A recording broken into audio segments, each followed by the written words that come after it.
Assalamu alaikum class. This is your online first lecture of control systems after second sessional exam, and we have to start chapter 8 as we completed our 7 chapters, but this topic was left, Mason's rule.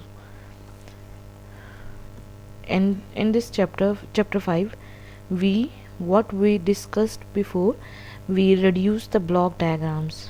Okay, what we will have block diagrams, and there were 2, 3, 4, 5, so many blocks. And what we did at the end, we apply rules for series blocks, for parallel block, and for feedback blocks, and we move the pick of point as well to reduce those blocks into a single block, and that single block was the single transfer function. Okay, earlier in this chapter we discussed how to reduce block diagrams to single transfer function. Now we are ready to discuss a technique for reducing signal flow graphs to single transfer function that relate the output of a system to its input. What we will do today, or what we will do in this lecture, we will have a signal flow graph. You all know about what is signal flow graph. Okay, signal flow graph is just a signal representation of block diagram, or a block diagram of a system. So you can show, or you can represent a block diagram of a system to signal flow graph, and we can reduce a block diagram system to single transfer function. Also we can reduce signal flow graph to a single transfer function. Okay, definitely it's a transfer function, as it is a transfer function, so it relates the output of a system to its input. Okay, now we have Mason's rule to find a single transfer function from signal flow graph. We will apply, or we will use Mason's rule. What is Mason's rule?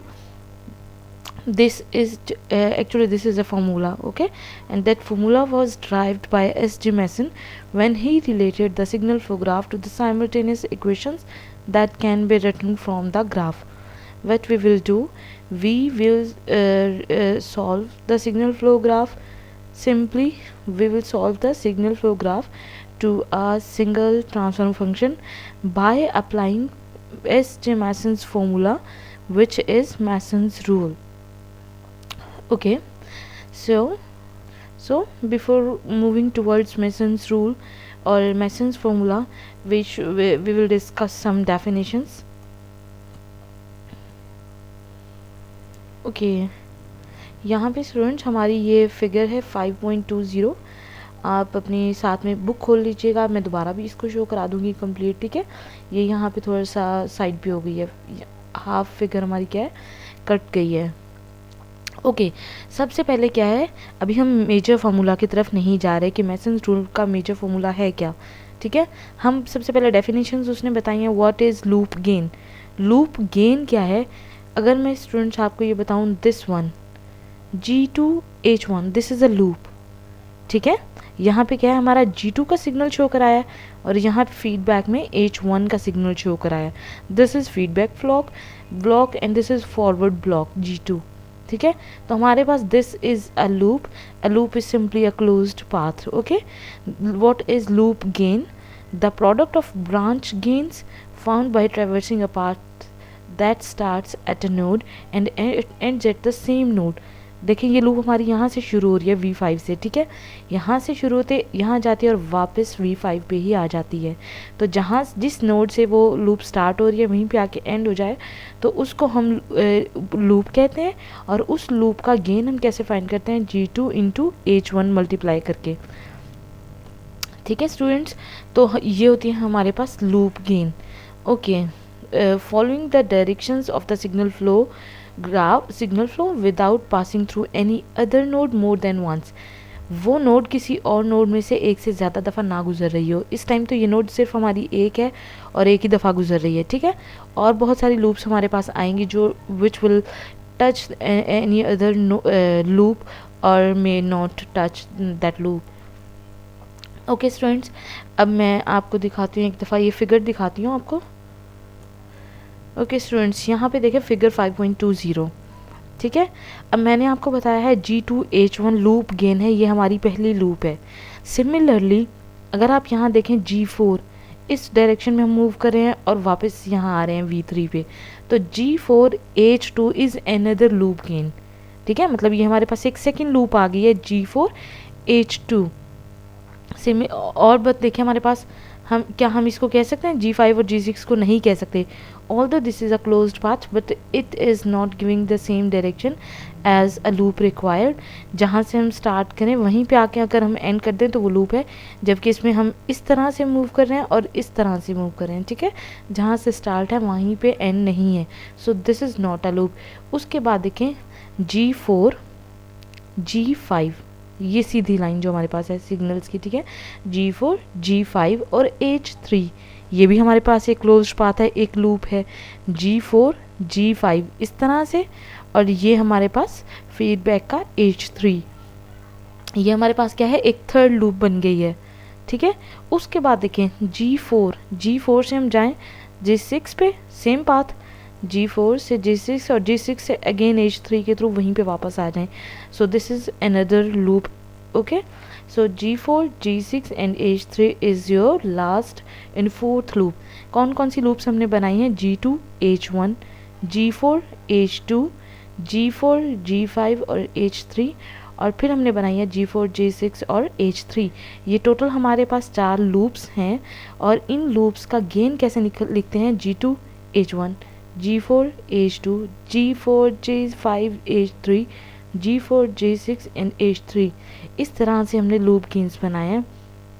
ये figure हमने उठाई कहाँ से, अगर आपको याद हो हमने एग्जाम्पल की थी, मेरा ख्याल है 5.2 एग्जाम्पल है शायद, जिसमें हमने ब्लॉक डायग्राम रिडक्शन किया था, ठीक है। उसके बाद हमारा टॉपिक शुरू होता है कि किसी भी ब्लॉक डायग्राम को हम सिग्नल फ्लो ग्राफ में कैसे कन्वर्ट करते हैं। So this is the signal flow graph of that block diagram, okay. उसके बाद हमारे पास इस तरह से कोई भी सिग्नल फ्लो ग्राफ गिवन हो और हमें कहा हो transfer function C(s) over R(s) find करें, हमें नहीं पता, वो ट्रांसफ़र फंक्शन फाइंड करने के लिए हम मेसन्स रूल लगाएंगे, ठीक है। जिसके लिए हमें बेसिक पता होना चाहिए कि हमारे पास लूप्स क्या होती हैं, वो लूप्स कौन सी होती हैं जो एक दूसरे को टच करते हैं, वो लूप्स कौन सी होती हैं जो एक दूसरे को टच नहीं कर रही होती, ठीक है स्टूडेंट्स। ओके स्टूडेंट्स, अब देखें ये हमारे पास जो लूप्स गेन्स हैं G2 H1, G4 H2, G4 G5 H3, G4 G6 H3। अगर आप इसको फिगर स्क्रीन पे पूरी नहीं आ रही, आप अपने साथ वो बुक ओपन करके उसको रखते रहिएगा। तो ये क्या है, हमारी 4 लूप्स थी हमारे सिग्नल फ्लो ग्राफ में, और ये उनके गेन्स लिखे हैं हमने, ठीक है। उसके बाद अभी ये पहले इसलिए बता रही हूँ, जब आप फॉर्मूला देखेंगे मेसन्स रूल का तो तब आपको पता चलेगा कि हमें ये चीज़ें पहले पता होना क्यों ज़रूरी थी। फिर हमें फाइंड करना होता है फॉरवर्ड पाथ गेन, ठीक है। फॉरवर्ड पाथ गेन से मुराद क्या है, विदाउट एनी लूप और हम इनपुट से आउटपुट पे पहुंच जाएं, ठीक है। इनपुट से आउटपुट के तरफ सीधा जो रास्ता जाता है that is forward path gains. वो इसको हम क्या कहते हैं, the product of gains found by traversing a path from the input node to output node. हमें क्या है, वो उन गेन्स का प्रोडक्ट जो इनपुट से आउटपुट की तरफ जाते हुए हमारे पास आएंगे of the signal flow graph in the direction of signal flow, ठीक है। फ्लो जिस डायरेक्शन में सिग्नल का फ्लो हो रहा होगा हमें उसी डायरेक्शन में जाना है, and that is forward path gain, okay. अब हम अगर आप देखें हमारी फिगर को दोबारा से, मैं यहाँ पे आपको पूरी शो नहीं करा रही, आप अपनी बुक से देखें, तो इसमें कौन कौन से फॉरवर्ड पाथ्स हैं, G1 G2 G3 G4, ठीक है, G4 G5 एंड G7। फिर से मैं दिखा देती हूँ, ये देखें, ठीक है, G1 G2 G3 G4 G5 और G7, ये हमारे पास एक स्ट्रेट पाथ है, ठीक है। और ये G1 G2 ये क्या है, गेन्स, इनका प्रोडक्ट हम लिख देंगे तो वो हमारे पास फॉरवर्ड पाथ गेन आ जाएगा, ओके। अच्छा, इसी तरह से हमारे पास सेकंड पाथ गेन क्या है, देखें G1, मतलब इनपुट से आउटपुट हम स्ट्रेटली कैसे जा सकते हैं, G1 G2 G3 G4 अगर इस G4 से इस डायरेक्शन में सिग्नल तो फ्लो कर रहा है ना, G4 के बाद हम G6 पे आए और देन G7 की तरफ मूव कर जाएं तो भी हम आउटपुट पे पहुंच जाएंगे, ठीक है। सो इस सिग्नल फ्लो ग्राफ में हमारे पास दो फॉरवर्ड पाथ गेन्स हैं। पहला है G1, G2, G3, G4, G5 और G7। दूसरा है G1, G2, G3, G4, G6 and G7। ये हमारे पास दो फॉरवर्ड पाथ गेन्स हैं, ठीक है। सो इनके हमने इन पाथ गेन्स के प्रोडक्ट्स को हम लिखते हैं।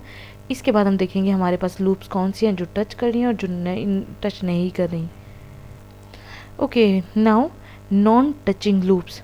हमने सिंपली पहले लूप गेन्स देख लिए हैं, लूप्स कौन सी हैं, उनके गेन्स कौन से हैं। फिर हमने फॉरवर्ड पाथ गेन्स देखे हैं। अब हम देखनी है non touching loops, loops that do not have any nodes in common. जैसे ये वाली लूप जो है हमारे पास, this is an individual loop. इसकी नोड्स जहाँ पे ख़त्म हो रही हैं, शुरू हो रही है, वहाँ पे कोई और लूप नहीं शुरू हो रही ना ख़त्म हो रही है। So this is a non touching loop, ये किसी और लूप को टच नहीं कर रही। In figure 5.20 loops G2H1। अब देखें इसी लूप के बारे में वो कहता है कि ये लूप किसको टच नहीं कर रही, डस नॉट टच लूप्स। कौन सी? G4H2 सेकेंड लूप को भी टच नहीं करती, G4 G5H3 इसको भी टच नहीं करी, G4 G6H3। और ये आप देख भी सकते हैं, ठीक है, ये देखें यहाँ पे आप देख सकते हैं कि ये वाली जो लूप है ये ना इस लूप को टच करी है, ना इस लूप को टच करी है और ना ही इस लूप को टच कर रही है, ठीक है।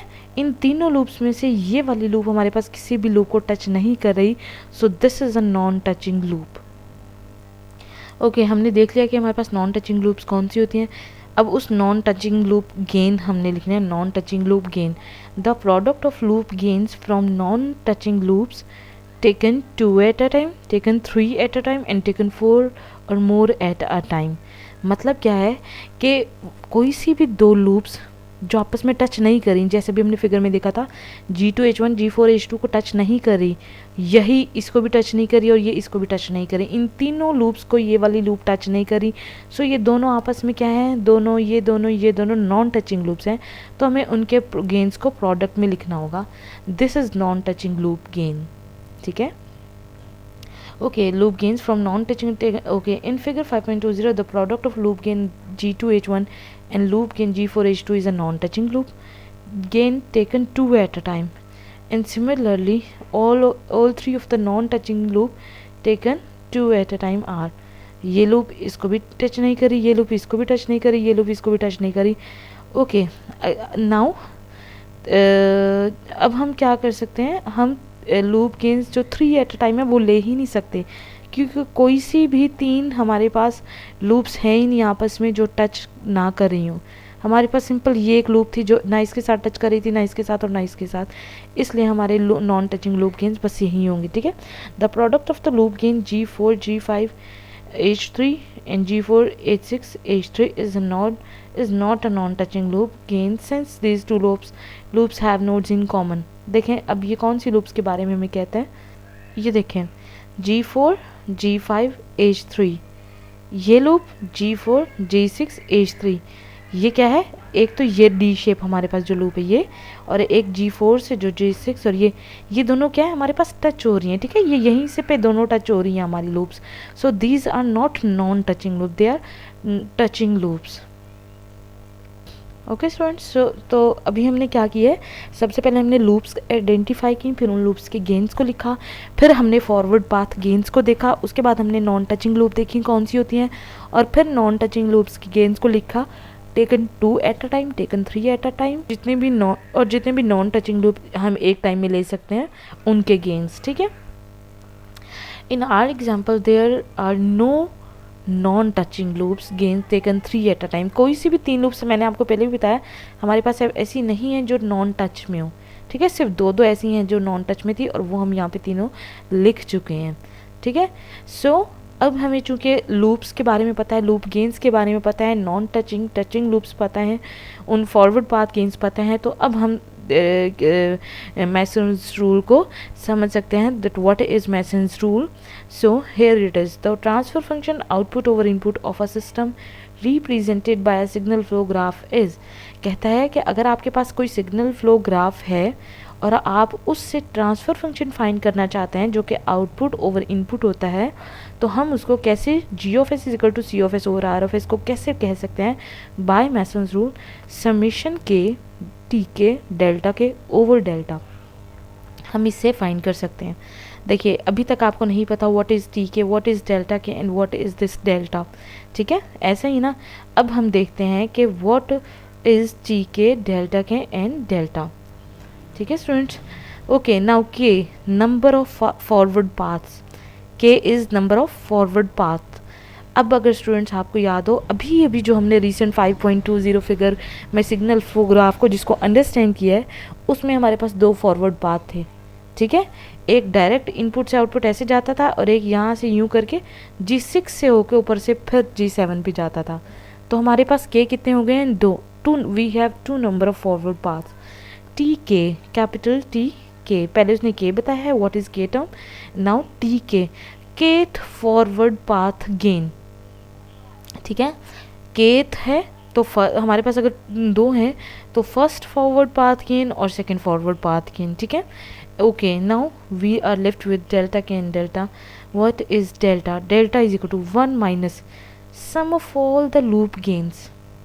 लूप गेन्स जो हमने पहले स्टेप में पीछे जो टॉपिक हम पढ़ रहे थे, जो सबसे पहले हमने लूप गेन्स डिफाइन किए थे, उन सब का सम 1 में से माइनस कर देंगे।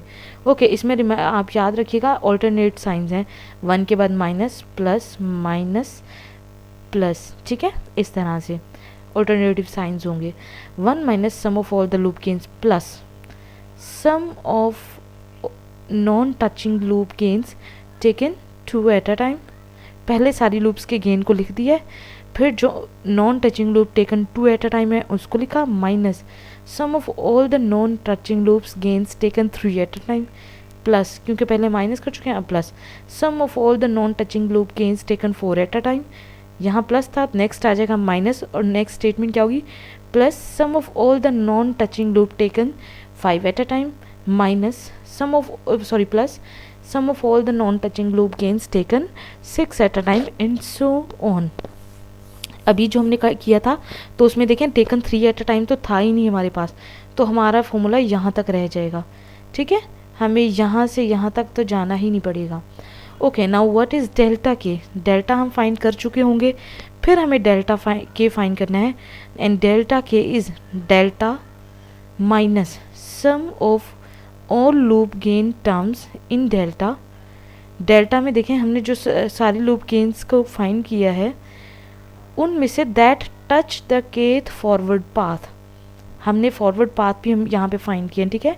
तो वो कहता है वो वाली लूप गेन्स जो उस फॉरवर्ड पाथ को टच कर रही हो उन सबको सम करके डेल्टा में से माइनस कर दें, ठीक है। सो डेल्टा में तो हमने क्या किया है, 1 में से माइनस किया सारी लूप गेन्स को, फिर उसमें हम प्लस और माइनस करते जाते हैं लूप्स जो नॉन टचिंग है, taken 2 at a time, taken 3 at a time, taken 4 at a time and so on. तो हमें डेल्टा के लिए पहले डेल्टा पता होना चाहिए so that we can minus all the loop gains terms in delta that touch the kth forward path, जो आपके फॉरवर्ड पाथ को टच कर रही होंगी। In other words delta k is formed by eliminating from delta those loop gains that touch the kth path, या वो कहता है कि आप अगर इस डेल्टा में से ही डेल्टा के को बनाते हैं तो इसमें से वो वाली लूप गेन्स निकाल दें जो आपके फॉरवर्ड पाथ को टच करती हैं, ठीक है। अब क्या है, this is the masons rule, and जो मैसन ने फॉर्मूला बनाया था समेशन के टी के डेल्टा के वो डेल्टा, हमें पता है कि व्हाट इज़ के, व्हाट इज़ टी के, what is delta K and what is delta. अब हम इसमें अगर वैल्यूज़ पुट कर दें तो जो अब तक की हमारी अंडरस्टैंडिंग है उसके थ्रू किसी भी सिग्नल फ्लो ग्राफ की, तो हम ट्रांसफर फंक्शन फाइंड कर सकते हैं। अब हम नेक्स्ट चलते हैं अपने एग्जाम्पल पे। एक एग्जाम्पल मैं आप लोगों को कराती हूँ, उसके बाद आप लोग इस काबिल हो जाएंगे कि मैसन्स रूल के थ्रू किसी भी सिग्नल फ्लो ग्राफ का ट्रांसफर फंक्शन फाइंड कर सकें, ठीक है। Okay students, transfer function via Mason's rule. Problem है find the transfer function output over input C of S over R of S, this is output and this is input for the signal flow graph in figure 5.21, this is figure 5.21। देखिए simple एक signal flow graph है जैसे हमारे पास figure 5.20 में था, उसने कहा है मुझे सिर्फ इसका ट्रांसफर फंक्शन फाइंड कर दें, ठीक है। और मेसन्स रूल यही आपको बताता है कि अगर आपके पास कोई सिग्नल फ्लो ग्राफ है तो आप उसका ट्रांसफ़र फंक्शन कैसे फाइंड कर सकते हैं। सिंपल, हम पहले फार्मूला लगाते हैं और फिर उस फार्मूला की सारी वैल्यूज़ को फाइंड करते हैं, loop gains, non touching loop, forward path gain और एंड सो ऑन। ठीक है। अच्छा स्टूडेंट्स, यहाँ पे इस फिगर में हम देखें, जो कि हमें पता है अब तो स्टेप्स का कि हमें ट्रांसफ़र फंक्शन फाइंड करने के लिए क्या क्या चाहिए होता है। सबसे पहले तो लूप गेन्स चाहिए होता है और फॉरवर्ड पाथ गेन चाहिए होता है। फॉरवर्ड पाथ होता है कि हम इनपुट से डायरेक्ट आउटपुट पे कैसे पहुँच सकते हैं। देखें, अगर इनपुट से हम G1, उसके बाद G2, एरो देखें हमारी एरो सेम रहती है, G1 के बाद G2, फिर G3, G4 और G5, तो हम आउटपुट पे पहुँच जाते हैं। ये हमारा क्या है, पहला forward path gain, G1, G2, G3, G4 और G5। ठीक है, ये है हमारा पहला फॉरवर्ड पाथ गेन। ठीक है, इसके अलावा देखें कोई भी और रास्ता नहीं है जिससे हम आउटपुट पे पहुंच सकें। सो पिछले एग्जाम्पल में, पिछले फिगर में हमारे पास 2 फॉरवर्ड पाथ गेन थे और इसमें हमारे पास सिर्फ एक फॉरवर्ड पाथ गेन है, and that is G1, G2, G3, G4 and G5। ठीक है, उसके बाद देखें लूप्स कहाँ हैं। अगर आपको मैं बताऊँ तो G2 H1 लूप है, बिल्कुल है, G2 H1। ठीक है, G4 H2 लूप है, बिल्कुल है। G7 H4 लूप है। ठीक है, लूप है ना, जहाँ से स्टार्ट करें वहीं एंड हो जाए, this is loop close path. So G7 H4 this is also a loop. पहली लूप, दूसरी लूप, तीसरी लूप और चौथी लूप देखें कहाँ है, this one, G2, G3, G4, G5, G6, G7, G8। देखें, क्या इसके अलावा हमारे पास कोई और लूप है? We don't have any other loop other than these 4 loops. ठीक है, पहली लूप हमारे पास उसका gain G2 H1, G4 H2, G7 H4, G7 H4 and the fourth loop G2, G3, G4, G5, G6, G7 and G8, और ये हम उसी पे पहुंच गए वापस। So we have 4 loops here and we know what are the gains of these 4 loops. Okay, अब तक हम क्या कर चुके हैं, इस एग्जाम्पल का फॉरवर्ड पाथ गेन देख चुके हैं और लूप गेन्स देख चुके हैं। कितनी है, 4 है, उन चारों के लूप्स गेन से हमने फाइंड कर लिए हैं। ओके स्टूडेंट, ये सोल्यूशन है। इसमें से हम क्या है, ये फॉरवर्ड पाथ हम भी फाइंड कर चुके हैं पहले से ही। ठीक है, उसके बाद लूप गेन्स हमने G2 H1, G4 H2, G7 H4, G2 G3, G4 G5, G6, G7 and G8, ये 4 लूप्स गेन्स हम फाइंड कर चुके हैं। उसके बाद थर्ड स्टेप में हम क्या करते होते हैं, हम आइडेंटिफाई करते हैं हमारी नॉन टचिंग लूप्स कौन सी हैं, जो टेकन 2 एट अ टाइम है, टेकन 3 एट अ टाइम है, टेकन 4 एट अ टाइम है। ठीक है, तो अब हमारे पास क्या है, देखें, वो कहते हैं non touching loop taken 2 at a time क्या है, G2 H1 और G4 H2 ये एक दूसरे को टच नहीं करी। G2 H1 G7 H4 के साथ पे टच नहीं करी, G4 H2 G7 H4 इसके साथ पे टच नहीं कर रही। So these 3 there are 3 loop gains जो कि आपस में टच नहीं करें, दो की loops taken 2 at a time. ठीक है, ओके, ये आप देख भी सकेंगे, अगर नहीं तो मैं दोबारा दिखा देती हूँ फिगर में आपको। ये देखें student, G2 H1 loop gain G4 H2 को टच नहीं कर रहा। Similarly G2 H1 G7 H4 को भी टच नहीं कर रहा, और again G4 H2 G7 H4 को टच नहीं कर रहा। ठीक है, अब टेकन 3 एट अ टाइम में क्या हो जाएगा हमारे पास, 1, 2 और 3, ये तो 3 लूप्स हैं ना जो आपस में टेकन 3 ले तो टच नहीं करें, G2 H1 G4 H2 and G7 H4। ठीक है स्टूडेंट्स, ये दो थी लूप्स जो आपस में नॉन टचिंग थी, और 3 लूप्स कौन से हैं, G2 H1 G4 H2 और G7 H4, जैसा कि मैंने अभी बताया। ये वो 3 लूप्स हैं जो taken 3 at a time non touching है। ठीक है, तीनों आपस में। ओके, अब हमें फाइंड करना है डेल्टा। फॉर्मूला आप पहले से जानते हैं, डेल्टा होता है 1 minus sum of all the loop gains, जो कि हमने यहाँ पे पहले फाइंड किए थे वो लिख दिए, प्लस माइनस था, फिर plus sum of all the loop gains taken 2 at a time, पहली लूप गेन, दूसरी और तीसरी, यहाँ से ये हमने लिखे हैं टेकन 2 एट अ टाइम। ठीक है, फिर minus sum of all the loop gains taken 3 at a time, तो यहाँ पे ये हमारे पास 3 लूप्स की ये एक इक्वेशन आई थी, वो हमने यहाँ पे रख दिया। ये हमारे पास है डेल्टा का आंसर। ठीक है, अब इस डेल्टा, आपको पता है जब हमें डेल्टा के फाइंड करना होता है तो हम डेल्टा में से उस लूप गेन को माइनस कर देते हैं जो फॉरवर्ड पाथ को टच करता है, ठीक है। तो अगर हम उसको ओके देखते हैं कैसे फाइंड करेंगे। वी फॉर्म डेल्टा के bye eliminating from delta the loop gains that touch the kth forward path. तो जब हम उसमें से डेल्टा के है तो हमारे पास चूंकि के 1 ही है, ए की फॉरवर्ड पाथ गेन है, so delta k is converted to delta 1 and this is equal to 1 minus G7H4, ठीक है। देखिए 1 minus G7H4 is the only loop gain जो हमारी केथ फॉरवर्ड पाथ को टच नहीं करा। सॉरी स्टूडेंट्स, ये देखिए यहाँ पे, ठीक है। G7H4 ये भी लूप है हमारे पास, ये भी लूप थी, ये भी लूप थी, ठीक है, और एक ये बड़े वाली लूप थी हमारे पास, लेकिन ये सारी की सारी इस फॉरवर्ड पाथ को टच कर रही हैं, जबकि हमारे पास G7H4 सिर्फ ये वो लूप है जो हमारे इस फॉरवर्ड पाथ को टच नहीं करती। तो हमें अपने डेल्टा के में वही लूप लिखना होती है, ठीक है,